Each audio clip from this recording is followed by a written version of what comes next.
Hello and welcome to Elseworlds, a DC fan podcast. My name is Jordan.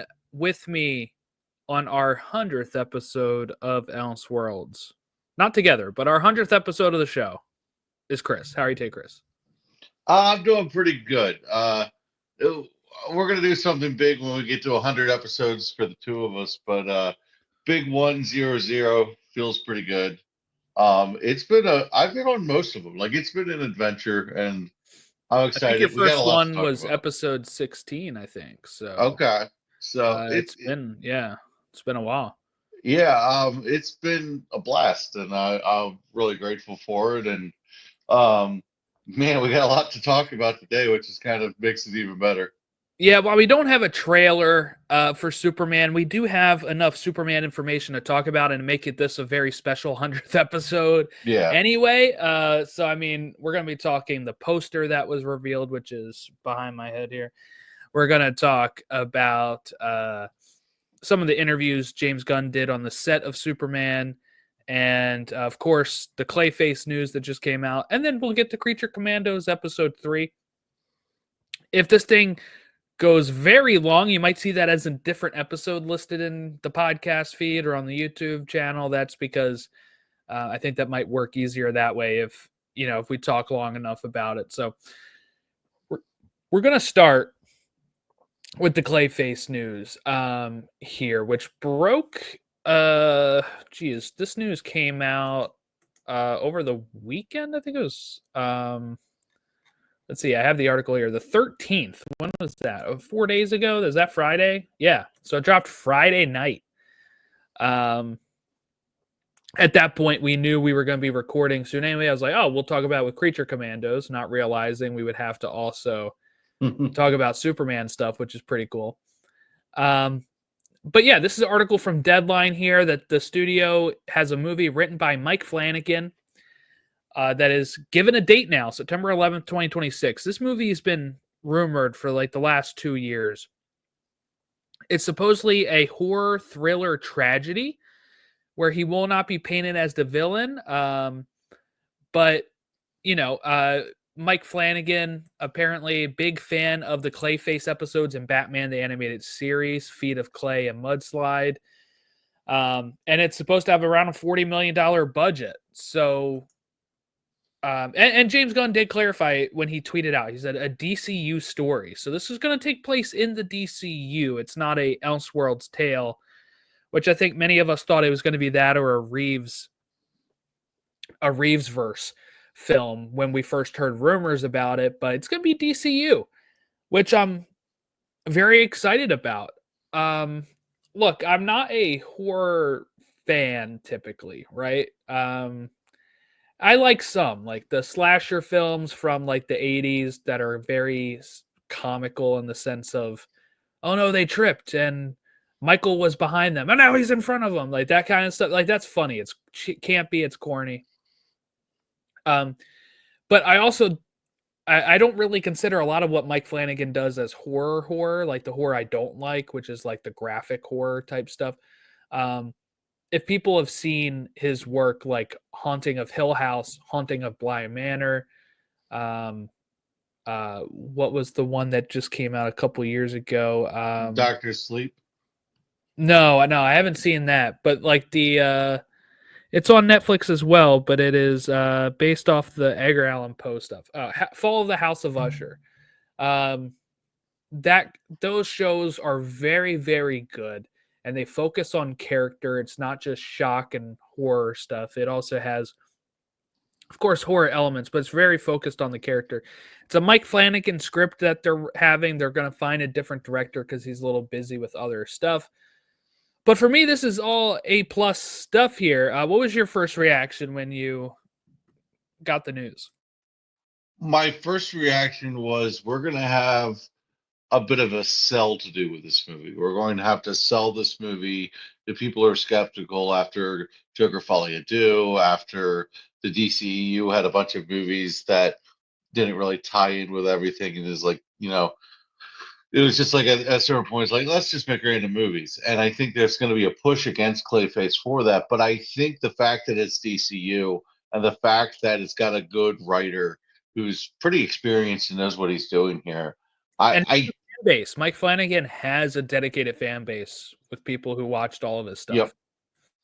I think it's kind of a no brainer. It's like something that it was pitched to James Gunn. He likes it. He's not going to lose sleep over it. It's not going to ruin anything. It doesn't step on any toes. I don't see a reason not to make this. I can see some people saying, "Well, nobody asked for it," but why not? Like, I don't see a problem with it. I like horror. So with horror, I like more of like the Stranger Things kind of horror. I like the horror elements, not necessarily this is a horror movie where we're going to go through all the cliches and there's going to be a final girl and all that stuff like that. That's not necessarily my cup of tea, but I like when there's horror elements. I like suspense. I like nervous storytelling. I like things that kind of give you goosebumps. That's the kind of horror that I do more. I think he does more of that. So I'm in line with this. I actually looking at some of these movies on his IMDb. I'm like, yeah, I need to check some of these out. I've only seen a bit. So, Have you seen Haunting of Hill House? no, I've seen Doctor Sleep though. Watch Haunting of Hill House. It is very Okay. suspense-driven mystery stuff with some horror elements, and it is very good. Okay. Cool. Yeah, I with these movies, they're hit or miss with me, so we'll see. It's a TV show. It's a TV show on Netflix. I got you. Yeah, I've definitely heard of it. Yeah. I see no problems though. Like, I like the idea of Clayface movie because it's like these characters exist, this world exists. It's not like just, hey, here's the things that happen directly around Batman. Mm-hmm. So, So one thing I've seen people say is, how is this any different from what Sony's doing? And I think it is different. I mean, one, Sony's budgets are a little bit more in line with this than they are. They're like 70, 80 million dollars. This is going to be 40 million, of course. So that's even better. They don't have to do a lot to make back their money for something like Clayface. But with it being a horror film and releasing around that, September, October timeframe, I wouldn't be shocked if this is kind of marketed as not being a DC film. Like, obviously, it's going to say DC Studios and stuff, but I think they might lean more into the marketing of it as a horror film to get horror fans into the seats. yeah, Is kind of what I would suspect, and that cheap horror films do well at the box office. So I can see that doing well. But when we look at what Sony's doing, which is obviously pumping out villain movies without having the main hero in it, right? I think this is a little different. One, if you go back years ago, Mike Flanagan was saying this is a movie he would do. This is before James Gunn took over. He wants to do this movie. This is a passion project for Mike Flanagan when we're talking about writing a movie. What that means to me is that also that James Gunn is very we need to have the script in place before we greenlight and date a film, which means to me he sees this as a very good script from somebody that has a lot of stock in the horror community. People really like Mike Flanagan and the stuff he does. So when you have that type of name attached to it, and you have a studio who's willing to fund it, and it's also not going to be very expensive. Even if it doesn't do gangbusters, this movie is not going to probably lose them hundreds of millions of dollars, right? It's only $40 million that it's worth. And, will make probably a good chunk of that back, even if it bombs. So all of that seems pretty good. And with Sony, their focus was, how do we get a piece of the Marvel pie and make them our own universe that we can allude to being in the MCU without having Spider-Man in it? And that's not what this is. This is a passion project of Clayface that happens to take place in the DCU. Batman does exist in this universe. That's a big difference between Sony and this, right? Like, there's not gonna be like a young Ben Parker or a young Thomas Wayne type thing in this, most likely, right?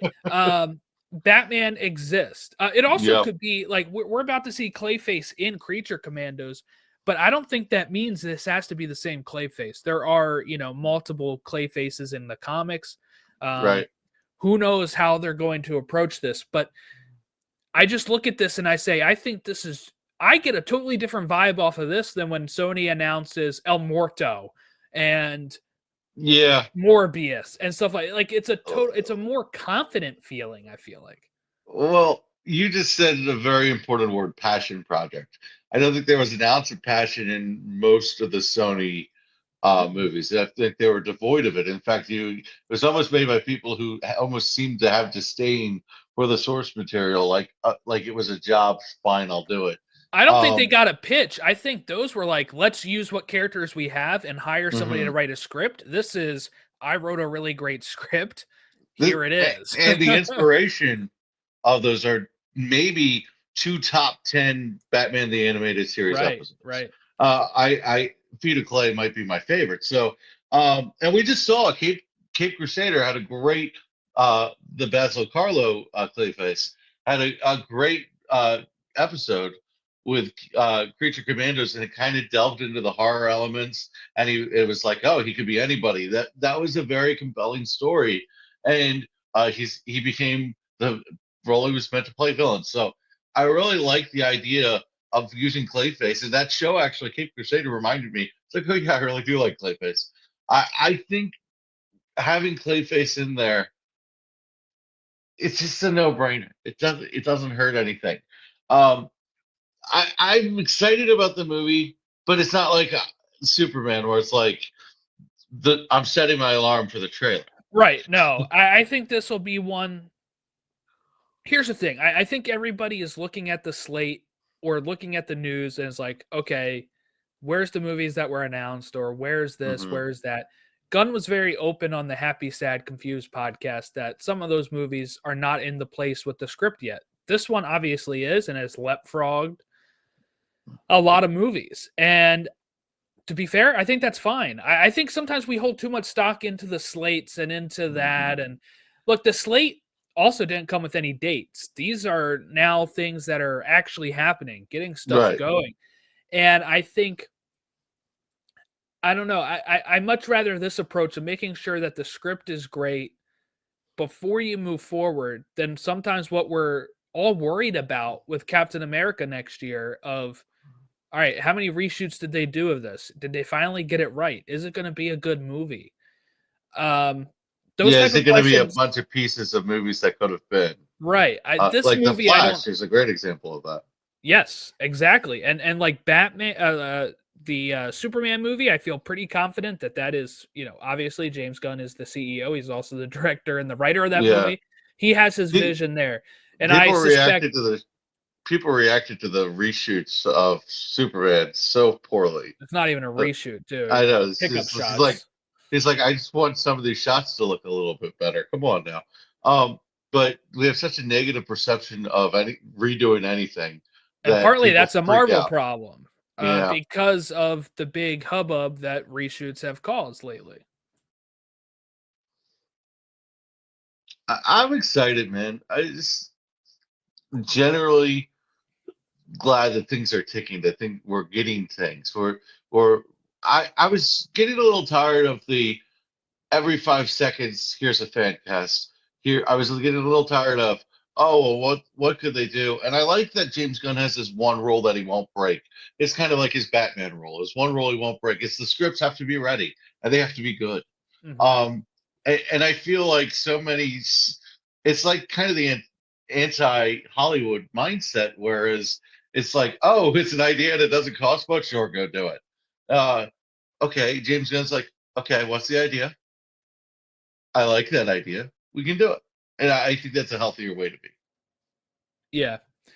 So I'm looking forward to it. Like you said, though, it's not like this thing that I'm waiting for, like counting down the days for. It's just one of those things I'm like, you know what? I trust Flanagan. I trust Gunn. So to me, even though I'm not a big Clayface fan or anything, that has won me over enough that I want to go see this movie when it's all said and done. But you know, obviously, and that's the thing too. I think sometimes people treat some of these announcements like this as a big tentpole film, and that's not what this one will be. This will be a small horror film that you don't have to watch anything else to have understood this. That's his goal too. That'll come up in some of the stuff we talk about later today. Um, yes, there is going to be some sort of overarching story because of its gods and monsters and stuff, but like it is, and guess what? Clayface fits into and monsters, right? So I mean, like there's still a pretty good thread with that. And we always talk about Gotham as a character itself. Well, good part of achieving that is to have people actually in Gotham and to know some of the elements of Gotham or the world in general. So it's like the idea of having him pitched as a character before he's a Batman villain is a good idea. Yeah. And it also leaves the idea of like maybe he's not even a villain. You know, you can do so many things with Clayface. If he becomes popular, I mean, I don't want to say he could be like a Loki character, but you know, if these movies become popular, you can do some creative things with these characters to keep them in the story. Yeah. The other one that they finally scheduled as well is Dynamic Duo. That's the animated film we were talking about before. That is going to be June 30th, 2028. That's the, the one by Swaybox that we were talking about that is very unique style of that. So that is dated as well. And then I saw some people trying to use the gotcha of, well, I thought he wasn't going to greenlight stuff without any scripts, and my answer to that is that the scripts are done. I think the scripts are done.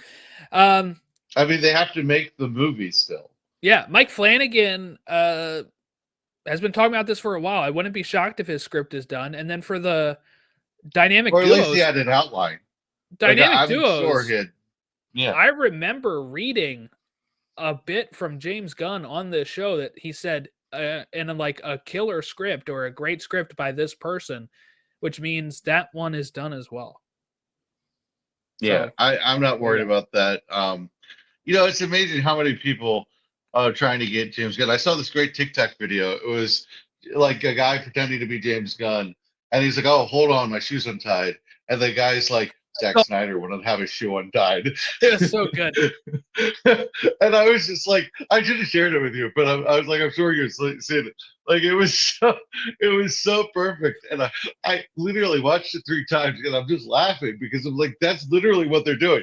They're grasping at anything they can to they're review bombing Creature Commandos as if they have a stake in this. It's hilarious. Yeah, just some people can't move on some reason, and that's that. Yeah, that is that. But it's still funny. I mean, they should be members of Soft. Yeah. Let's talk the poster and the musical score that was accompanied with it, and then we'll go into James Gunn's interviews from the set. For the visual people, I'm going to share this now. This is the poster. So good. A James Gunn film. Look up DC Studios Superman in theaters July 11th. So good. It does. And look, for all the people that thought that the suit was baggy, in this, they've tightened it up. I'm not sure if that's how it'll always look, but it looks really great on this. It looks perfect. It does. I mean, this might be the best Superman suit in live action at the end of the day.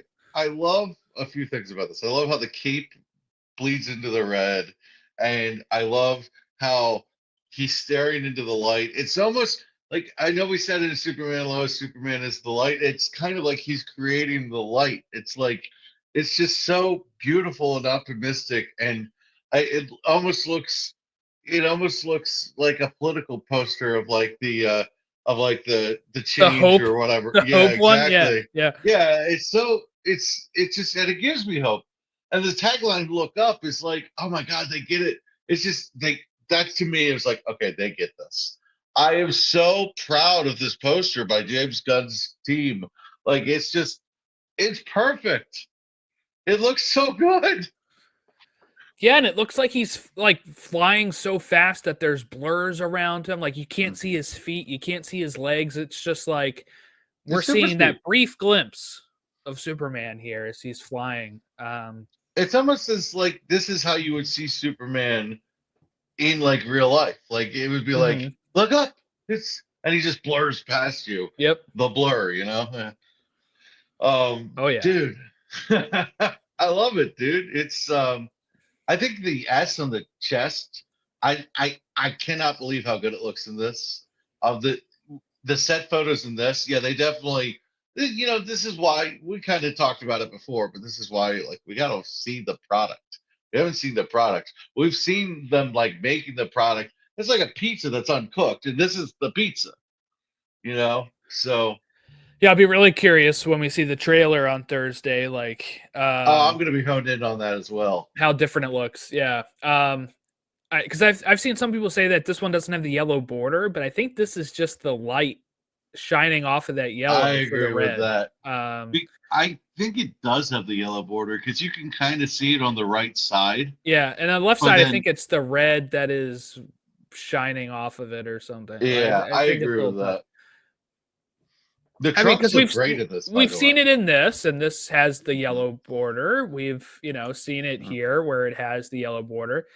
It doesn't stand out as much in this shot, of course, so that might mhm. be what people are seeing here. But I do think it is funny that everything we've seen since the first look has been so different from what that was. Yeah, it's I don't know true. if it's James realizing that the first look, while we enjoyed it, was not something that many people enjoyed, or if this is like, let me show like one of the worst shots of this suit, and then everything It can after that only is go going to be up. Yeah, great.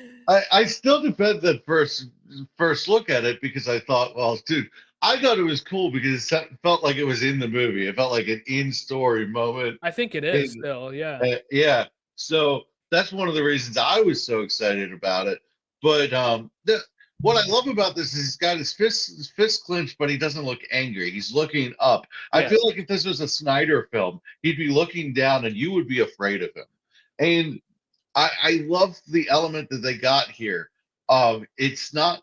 This isn't Henry Cavill's Superman. It's not dark and serious. He's looking into the light. The colors behind him. The light is in front of him, and I think that is really powerful. It looks like he's flying too. It's just. I literally. I mean, I made it the wallpaper of my phone. I love it. I Same. It's also my desktop on my computer. I still have the him and crypto in space as my lock That's as what my lock mine screen. was until Yeah, this. So I just but changed it. so now that is lock and that is home. Well, I See, love I him have looking at Earth, but he's looking at the clock on mine. oh, that's awesome. Uh, He's That like, it's 5:56.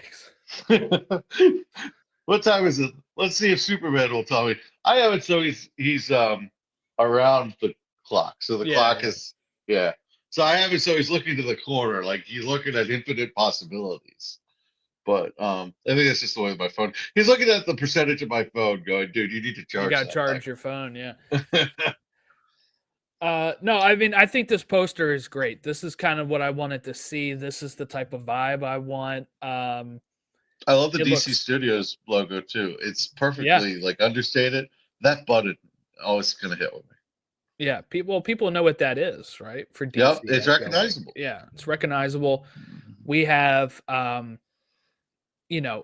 just it just looks incredible, and it makes me like the collar even looks really great on this view, which I'm not a big a fan of, but it looks great in this angle. I Uh, mean, I might need to get this poster hanging in my room or something. This is yeah, freaking I'm thinking awesome. the same. I'm thinking the same here. Need it somewhere anyway in my house. Like if they make like a display of that Yes. would Yeah. yeah, well worth the money. This is inspired. Like I feel like this movie is becoming less theoretical and more we see what they're Tangible. going for. Yeah, because we see what they're going for. You know, we've been speculating this whole time, and now we're seeing the branding of it start to come into play, and that's exciting because I think the excitement here is the ride of this movie when this movie gets here, it's almost going to be sad because the ride's over. Yeah. So, Superman is filling me with hope at a time where I need it so badly. So, Yeah, I mean, look, this is if we go back to when I first started podcasting on Elseworlds back in 2022, October 27th, 2022, I had my first episode 10 was all about the James Gunn getting the job. And then December 15th, almost exactly 2 years ago, I published an episode. James Gunn is writing a Superman movie. It's been 2 years. It's almost been 2 years since your first episode. Yeah, your first episode was actually 14, but then 16. What was the date of that? January 11th, 2023. Yeah, I knew. I think of it with New Year's. Almost 2 years ago. But like this thing has been in the first this is episode 100, episode 90 episodes ago. James Gunn took over DC Studios, and we knew shortly after that he's working on a Superman movie. And since then, this is what this is building up to. So it's going to feel very special in July when we get to discuss this movie. That most of this podcast existence has been building to Superman, which is cool. Yeah, it really is. The emotional resonance that Superman and Lois had, followed by, kind of as fate would have it, I finished my Smallville rewatch like a week after that. And then the week after I finished my Smallville rewatch, we're getting the trailer to the movie, and we get this poster, and I don't think I've ever. I'm starting to think Superman might be my number one. I've always been a Batman guy. I've always loved the Flash. I'm starting to become obsessed with Superman. Like, it's because I think it's the antidote to what I need in the world right now. Like, it's giving me what the world is not giving me, what reality does not give me. And I've said this before, but it's kind of like my whole worldview is, what would Clark Kent do? Like, it's like, I want to try to be the light in my own world. I want to have the power to do the things that I need to do, and I want to be able to do the right things even when they're hard. And that's kind of what Superman is. So this movie right now, they stick the landing, they make this a great movie. I think this will probably be the most meaningful movie of my lifetime. That is my guess. I'm hoping I'm right. It also is an unbelievable amount of pressure for this movie, but I don't think that pressure is unavoidable by any mindset here, especially because it's starting a new universe. Let's talk about some of the stuff James Gunn said on the set with look, this is also why I think people knew the trailer was dropping this week, is I'm assuming their embargo was told that their set visit would end around now. Do we want to talk about the music first? Oh, yeah. Let's talk about the music. So James Gunn is also going to mention it in this interview that we're going to talk about here. But he kind of specifies there are nods to Williams, but it's also its own thing. And I think if you listen to what is on the motion poster, it is a slowed down, more hymn version, I would say, of the Williams theme. And then if you listen to, I think John Murphy shared a snippet of it as well on his Instagram, it starts building to something at the end that cuts off. And I think that is going to lead into his Superman theme. Almost like how, if you look at Michael Giacchino's Spider-Man theme, if you look at the, like when they do the Marvel Studios intro, he does like the 60s theme, but then the movie itself has its own theme. I'm thinking there's going to be nods to the Williams score, nods to the Superman theme, but I do think we will get either a whole original take on that theme or just a brand new theme that it builds into or something. But I quite liked it. It took me a bit to realize what I was hearing until I got near the end, and I was like, oh, wait, that's the Williams theme. Really slowed down. Yeah, let me go back and listen to it again. And once you get to that crescendo, And I know a lot of people say that music is the character's music. It's not necessarily Christopher Reeve Right. It's Superman's. like Star Wars or Yeah. E.T. And I with Superman, it's the one character I believe that for. I think Giacchino kind of proved with Batman it doesn't have to be Danny Elfman. Um, I I I think with Superman it's a little different, and I think so much of what you're going for started with Christopher Reeve and the Donner film. Uh, dude, I love the it. I like how you said it because it's kind of him because it almost feels like a church choir kind of a thing. It's not somber, but it's they're going for a feel, they're going for a vibe, and I do think it is going to build to something special. I'm hoping it's a little different than just kind of reimagining the John Williams theme. I hope it's just an element, but it's not a strict ripoff either, and I like that. I did. I heard some people say it has some Hans Zimmer to it. I have not heard that. I cannot see the Hans Me Zimmer in it. neither. I don't hear the Zimmer. And you know what? I can't even hum Zimmer's theme, to be honest, because I it's not memorable to me at all, unfortunately. I always thought Hans Zimmer's Superman theme was one of the reasons Man of Steel didn't hit with everybody because I can't remember it until Me I hear neither. it. Yeah. And I also think it's kind of like not powerful enough. It's like this really quiet, charming, like Clarky more Clark, and it has like very little Superman to it, which is hilarious because it doesn't match what you're seeing on the screen, which is very little Clark. There are 3 distinct Superman themes that I can hum off the top of my head. It's the John Williams theme, Mhm. it's the animated series theme, Absolutely. and it's the bum bum bum bum bum bum from Superman and Lois. Like those are the 3 those Yeah. are the 3 ones that I'm like that's Superman to me. Those themes. I can't tell you the Man of Steel theme. I can't, and Smallville leaned into the Williams theme a lot as well. Um so Although I will say, when I think of Superman, sometimes I think somebody oh yeah, I mean I have a save whole me. playlist of like Superman songs and I have that and I Yeah, have all those yeah. in there. But so I'm really curious to hear the rest of this score, because I think he's going to like really crescendo this into something else. I know I saw some people say like you can't hum this one, and I'm like, well, it's the Williams theme, you can, but I do understand they mean it's slower.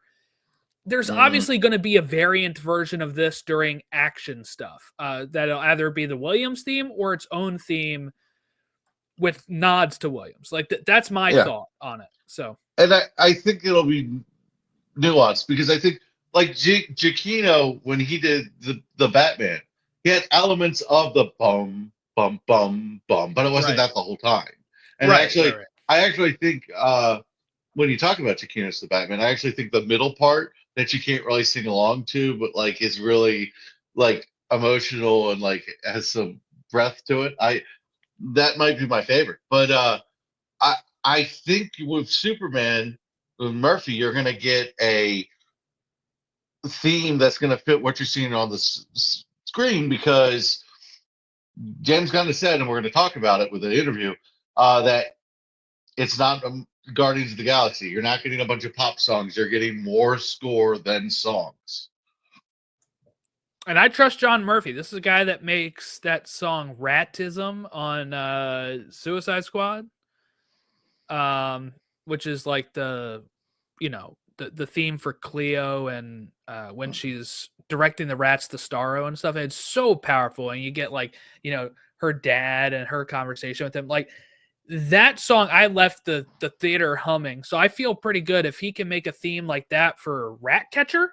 He can make a killer Superman theme. So I'm feeling I pretty think good that's about fair. John Murphy. I think Yeah. that's fair. By the way, that Ratcatcher scene, like it's a perfect encapsulation of what James Gunn does. Like he makes me cry over Ratcatcher 2 and Rocket Raccoon and frickin' Tin Man that we're GI gonna talk Robot. about.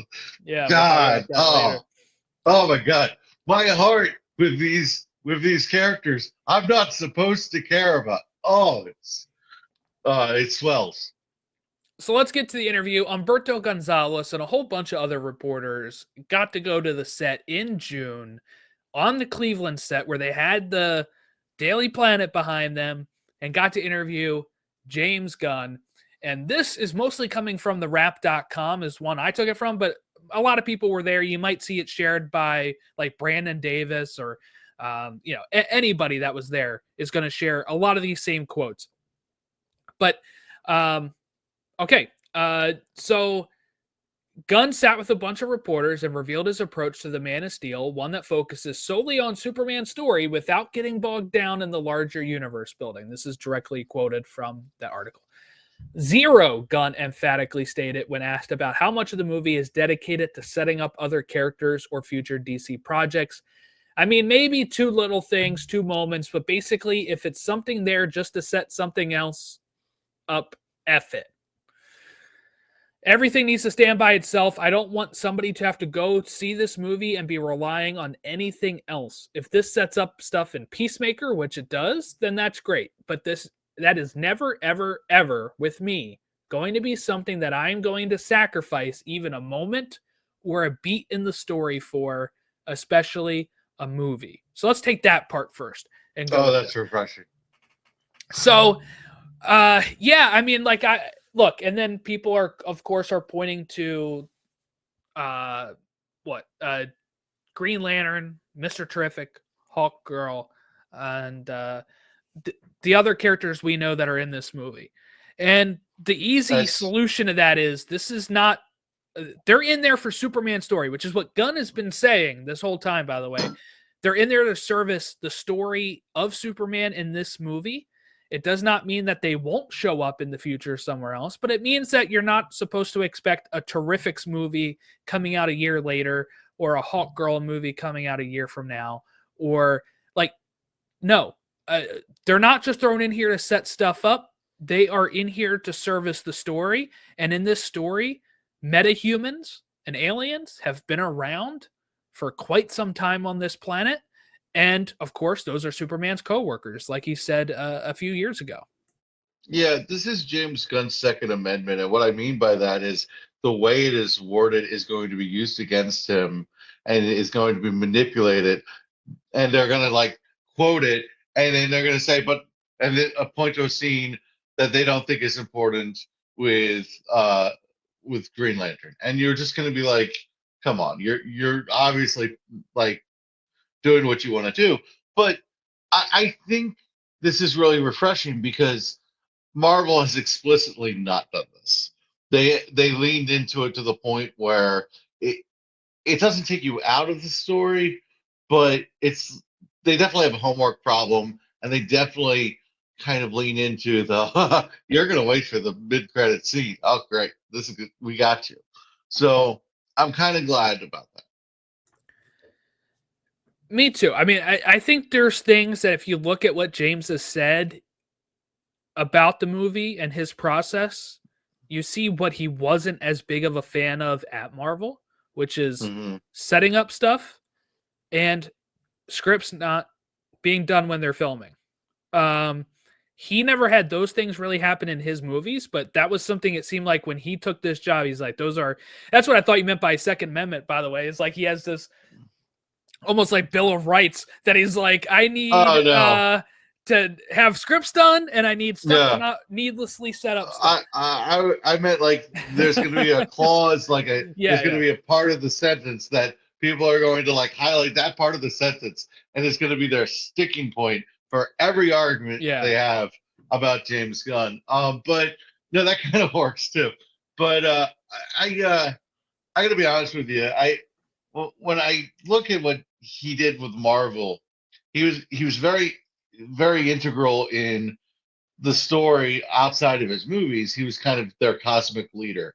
And I think he got fed up with a lot of the people saying, oh, let's just shoehorn this or let's do this. And I think he likes collaboration. He doesn't like uncontrolled collaboration.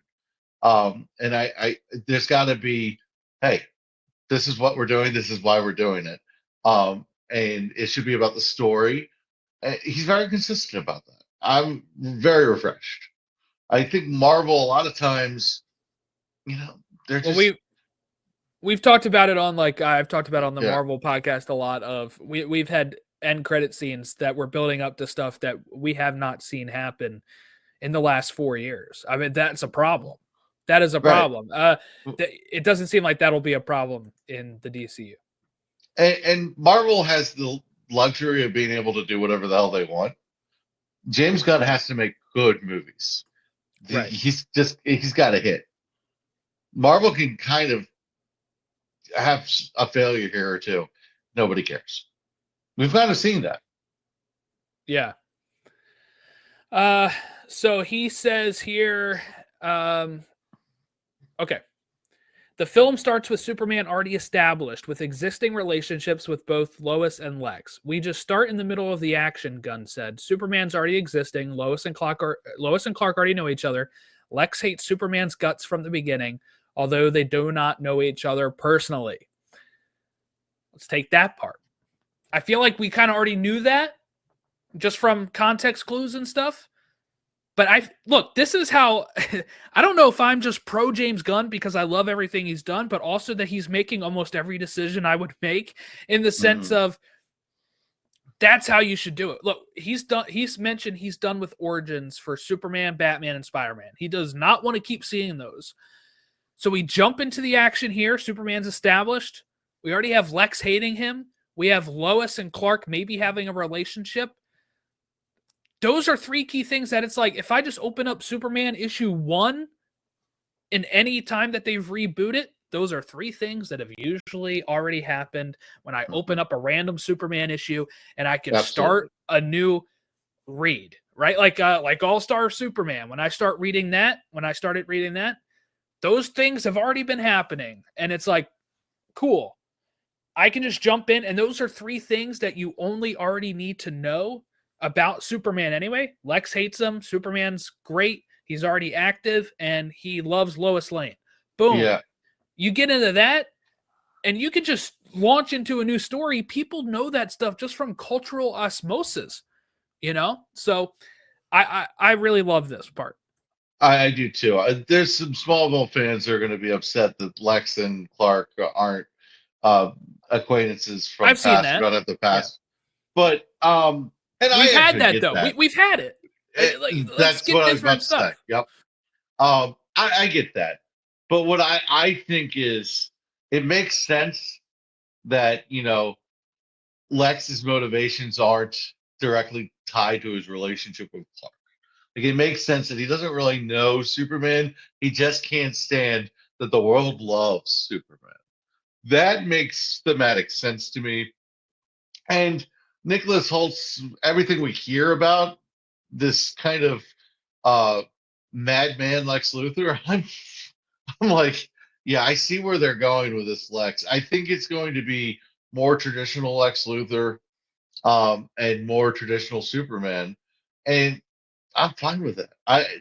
Everything I'm hearing is music to my ears, especially because I don't need another scene where Lois and Clark meet. That's almost as seen as much as the origin, especially because Superman and Lois just nailed it. We don't really need to do it again. We Yeah. just saw it nailed, perfectly done. So, but I've seen that about as many times as I've seen Martha's Pearls in Crime Alley. So, and I could live my whole life without seeing Martha's Pearls in Crime Alley again. The slow motion pearls. I don't need to see that anymore. Yeah. Gunn's vision for the film draws from various influences while maintaining its own identity. All previous DC media influenced me. I think that obviously the original Donner movie influenced me, but there's also a lot of things that this isn't. Like I'm not just making a Donner type movie. It's very different from that.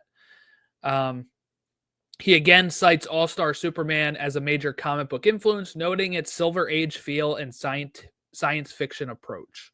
He's been very big on that in Happy, Sad, Confused as well. Like, I don't think I've ever seen Silver Age science fiction Superman like we are doing. And I think that is very interesting because it is like what Man of Steel was not that. It has some science fiction, but it was more like what if we told like a more realistic Superman story? Yeah, the science fiction was more of the Krypton stuff. It wasn't Yes. necessarily anything that happened with the Superman stuff. Right. But like other than that, like Returns wasn't very sci-fi. Maybe like some of those 3 and 4. I haven't really seen those for like the original Reeve films. If I have, it was a long time ago. But like even Superman the movie, not very heavily sci-fi, right? It's him doing, going up against Lex, but like flying and It's pretty reversing it's a bare time. bones story. Yeah. Yeah. So Yeah. I think that's very interesting because this is a pretty big part, not just in the Silver Age, but I do think in a lot of more recent Superman comics, you have a my lot more adventures sci-fi. with my Yeah. adventures with Superman is very much like that. I think that was a great example of them kind of leaning heavily into the sci-fi, especially with the Brainiac story and the translator with his dad and all that stuff. That was did a lot of sci-fi stuff with my adventures with Superman. So I'm leaning into that if I'm James Gunn. Yeah, why not? It's so unexplored.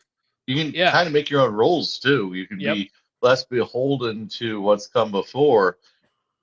We got the core tenets of Superman. I'm not worried about the core things of Superman. So with the periphery stuff, play around with it.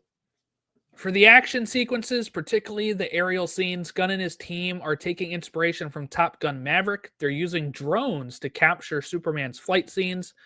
We shoot a lot of our action with actual drones flying in and around Superman and the people that he's flying with, engineer, whoever else, and that he's fighting up in the air. Is We that got what these. was happening in New Jersey? Yeah. We got these really small, crazy drones now. We've got some of the best flyers in the world here who are working with it.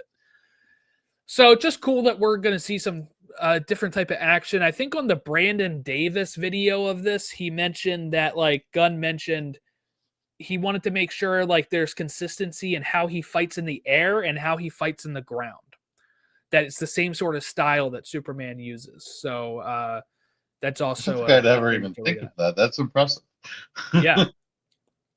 The tone of the film sets it apart from Gunn's previous superhero outings. It's humorous, but it certainly is not as comic or as much comedy as either Suicide Squad or Guardians. There's plenty of humor in it. People like Rachel Brosnahan are so funny, and David is very funny as well. So there's humor in it, but it's trying to create something that is grounded, but also it's an incredibly fanciful world. It's fantasy. It's taking from other things like Game of Thrones, where it's this universe where superheroes actually exist. So that's what I want. I think some people might eventually take the Game of Thrones thing that means something else. What he's saying is like in Game of Thrones, that world, there's dragons that exist. We take that at face value. Everybody acts like dragons exist. In this, same thing. Superman exists. It's not grounded in the sense of how like he's going to be wearing a t-shirt walking around or whatever. Like it's grounded in the sense of it's a story about Superman in this world where he already exists. Everybody treats it as normal that Superman exists. Well said. So that I like. For anybody that was worried about the jokiness of Guardians or Suicide Squad being in Superman, this should alleviate any sort of fears. It seems It's like going to he be knows. situational humor. I feel like it's going to be situational humor, things that kind of come up as more than like one-liners and like It could be some of. slapstick as well. I think like him as Clark stumbling and bumbling around could be some slapstick. I could see Lois like freaking out in the Daily Planet and like falling on stuff or something like that. I could see that kind of stuff. I think your comedy is going to come from like maybe him as Clark. You're going to probably have Jimmy Olsen be a good comedy. Beck Bennett as Steve Lombard, right? Yep. Probably going to have some comedy in there. And You'll probably have Steve Lombard being an idiot and yeah. Lois like mocking him. Okay, so let's talk about one of the biggest things that came out of this. Trunks or no Trunks, Gunn was actually on the no Trunks team for a long time and changed his mind after a conversation with David Cornsweet. David said something to me that really affected me. Superman wants kids to not be afraid of him. He's an alien. He's this incredibly powerful, could be considered scary individual, and he wants people to like him. He wants to be a symbol of hope and positivity, so he dresses like a professional wrestler. He dresses in a way that makes people unafraid of him, and that shows that. So, David Cornsweet, thank you very much, because I'm Team Trunks. Team Trunks wins. And two things I love about this is, one, David Cornsweet has some power and some say into creating this character. And the second thing I love about this is that he's so incredibly right by what he said. I feel like Superman's whole thing, you go back to Christopher Reeve, who are you? I'm a friend, and I like the idea that he's a little silly. I like the idea that he wears the trunks, I like the idea of him not realizing that it looks stupid. Like, I like the idea of him just like, yeah, this is me, guys. Yeah, I love that.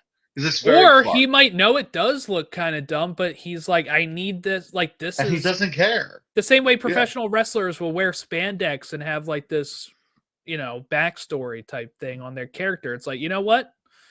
Whatever. They're taking it seriously while everybody else might think it's a little lame. It's his thing, and it's cool. I'm for it. But I really like that David Cornsweet is shaping the character.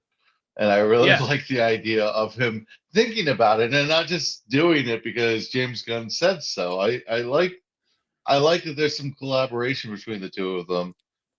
It feels very in line with what we know about James Gunn.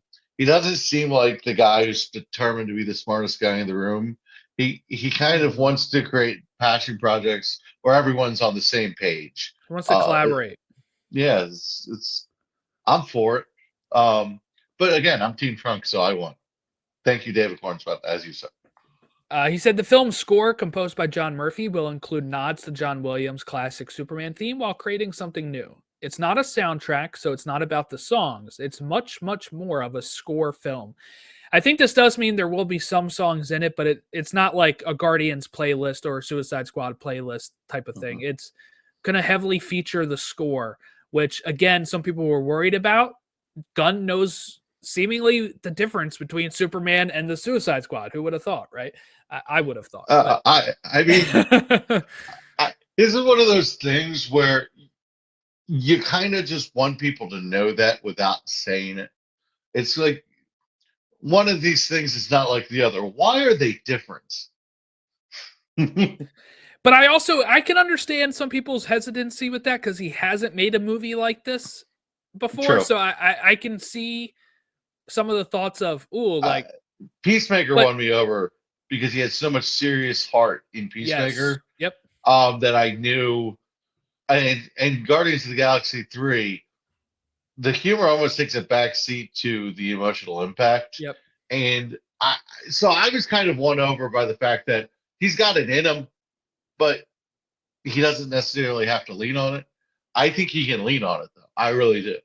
Yeah. All right. For the casting process, they pretty much just said that they did what we thought, which was chemistry readings, 15-minute long scene that they had to act together. He mixed in different couples, but Cornsweet and Brosnahan together was magic. So that's why they were cast. Okay. Here's another interesting philosophical one, I guess. Gunn has noted that the film explores a unique take on Clark Kent Superman. People said all sorts of different things. They say Clark's the real one. They say Superman's the real one. But I don't believe either of those things. I don't believe anybody knows Superman unless they know both of him.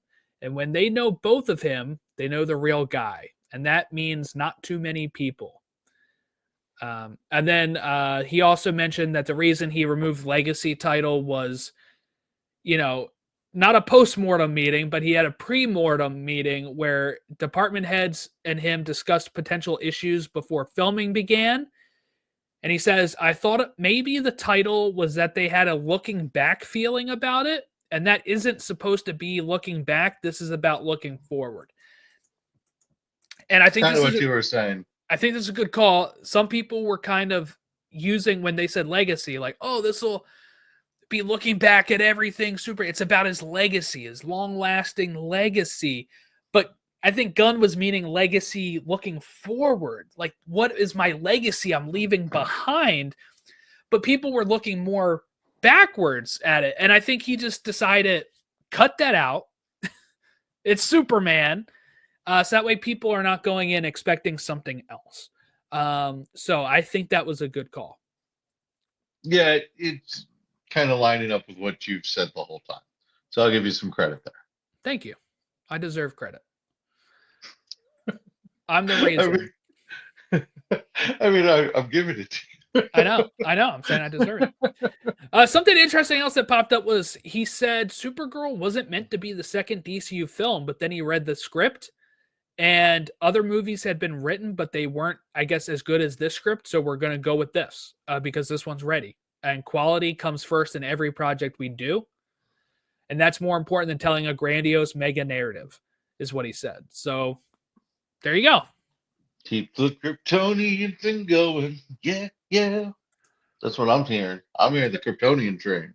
That's going to film next year. Okay. So that's a lot of stuff there. But overall, I think this should alleviate a lot of people's fears, unless if they're being purposely obtuse. But I think for anybody that was genuinely concerned, some of these quotes should really help them feel like, okay, he understands he's not making the Suicide Squad or Guardians of the Galaxy. He's dealing with Superman. And I think what we're hearing about what David did with the trunks, I think all of this stuff should be, they all seemingly understand the weight of what they're dealing with and the character that they're dealing with. So I feel very good, even more so than I was before, on James Gunn's Superman. And I have none of the reservations that I had with Snyder's Superman at all. And it's just a clean cut from that. And that just is very refreshing. I really feel like we're leaning more into blend of Christopher Reeve and Superman and Lois than we are of what we just had, and that is beautiful. So I agree. So look, we've gone an hour. I think we're going to cut the episode here. If anybody wants to hear our Creature Commandos talk, that'll be the next episode in the podcast feed where we talk episode 3, Cheers to the Tin Man. So we'll wrap up this here. Episode 100, we talked the stuff that is coming up, Clayface, the Superman stuff, which we spent a long time on. Here's what's going to happen. You're going to see Creature Commandos episode 3 in your podcast feed. The trailer drops Thursday. Our plan here is to record the day that it drops at some point and try to get that episode out to you as fast as possible. So you're going to get like 3 episodes this week. You're going to get this. You're going to get Creature Commandos, and then you're going to get that. We might even be able to fit in a Creature Commandos episode 4 talk. If not, it'll be the following week. But that is the plan for this podcast. So thank you all for 100 episodes. Even I wasn't on all 100 because there was a few that you did while I was out. yeah, that's at true. least one. At least one. Yeah, while I was out. at least one. But yeah. So but the show itself, 100 episodes in the last 2 years.